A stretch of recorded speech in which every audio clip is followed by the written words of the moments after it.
Kevin Hunter here on the Business Forum Show, and my special guest in studio with me is Jim Holter from Screen Print Northwest, and you can find him on the web at spnwinc.com, and also the contact number 360-577-1534, and we'll give that information again. Well, first of all, welcome to the show, Jim. Nice to be here. Glad to have you.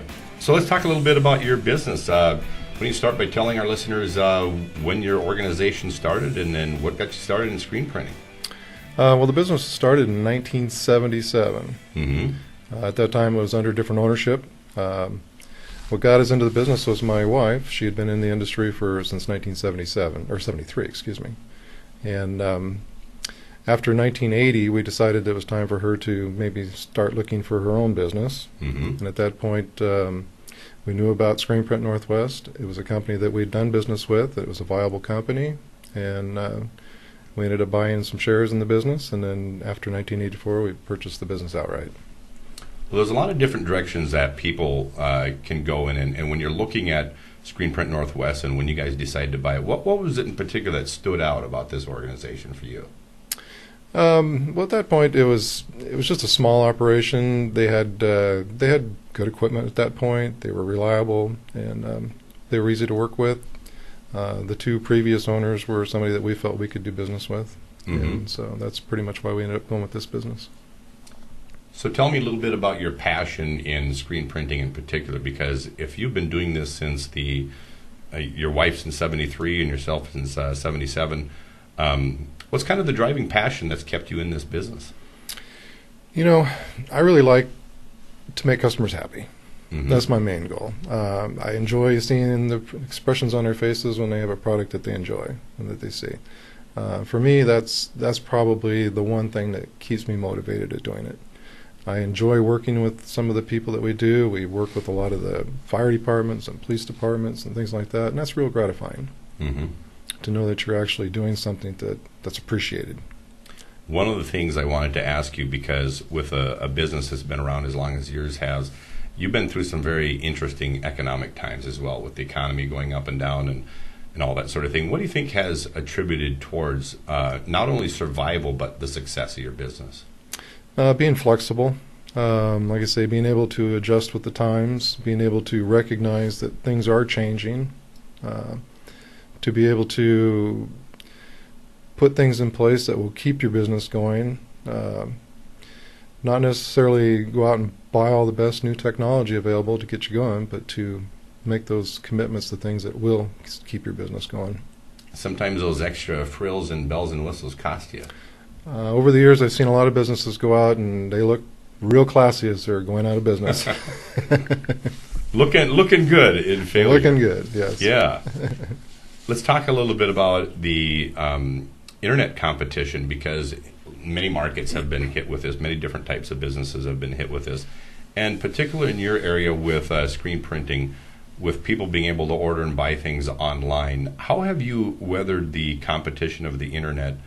And what values do you think that you guys bring to the table that an internet provider of your service can't? Well, I think service is the one big issue. The customers today really want to see, touch, and feel, and they want to have a live person to talk to in case there's a problem with their product.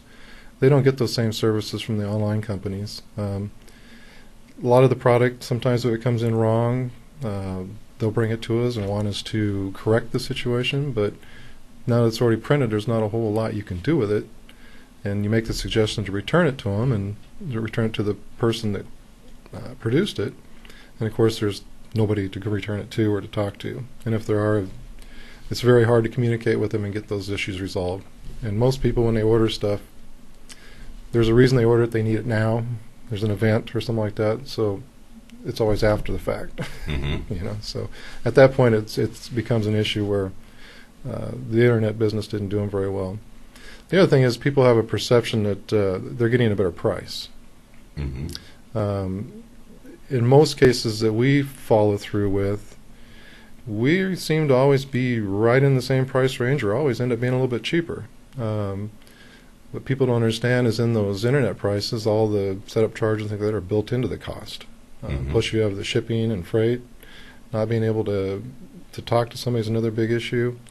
So all said and done, working with a local vendor, you end up actually saving some money. And plus, it helps the community, and that's the one big issue. We get a lot of the schools and businesses that come in that want to have sponsorships for different things, for their events, for their kids. It's really hard to sponsor schools and businesses and youth groups and things like that if they're not returning the business. If they're buying it online, they're taking their business out of the area, which doesn't help me, help them. So that's... In every type of business, Jim, there's always given sectors or whatever that people are going after. So in the screen printing business, how do you keep your organization, your markets diverse, rather, instead of going after all the common places where you would find a lot of competition in your market? Well, being in business for as long as we have an advantage that a lot of people know us over the years that we've worked with. We try to stick more with the corporate type businesses, the school districts, things that you're not dealing with a lot of parental involvement. The problem with a lot of parental involvement in the youth leagues and things like that is you have so many people trying to make decisions that you can't satisfy everybody. You need one contact, work with that one person, otherwise things get messed up. Decisions by committee don't really work that well, do No, they? and it doesn't help us at all. It just increases the cost of what we do. I'm going to rewind the clock on you a little bit. If you could go back to the 70s when you started your business, what advice would you give yourself as a businessman today? Probably to stay more current on the technology, stay up with the technology that's coming out.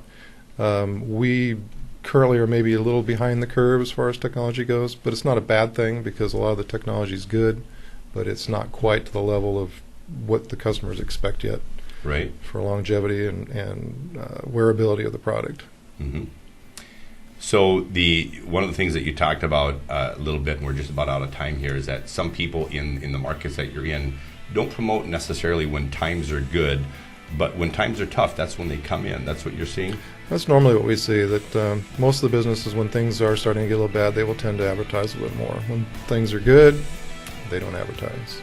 I wanted to touch on that briefly because for all the business people out there in the listening audience, thinking about your market all the time is actually a very good thing for helping ride a little bit of that feast and famine cycle.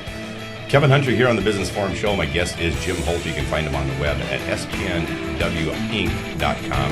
And the contact number 360-577-1534. Again, Kevin Hunter here with Jim Holter. Thanks for joining us. Thank you.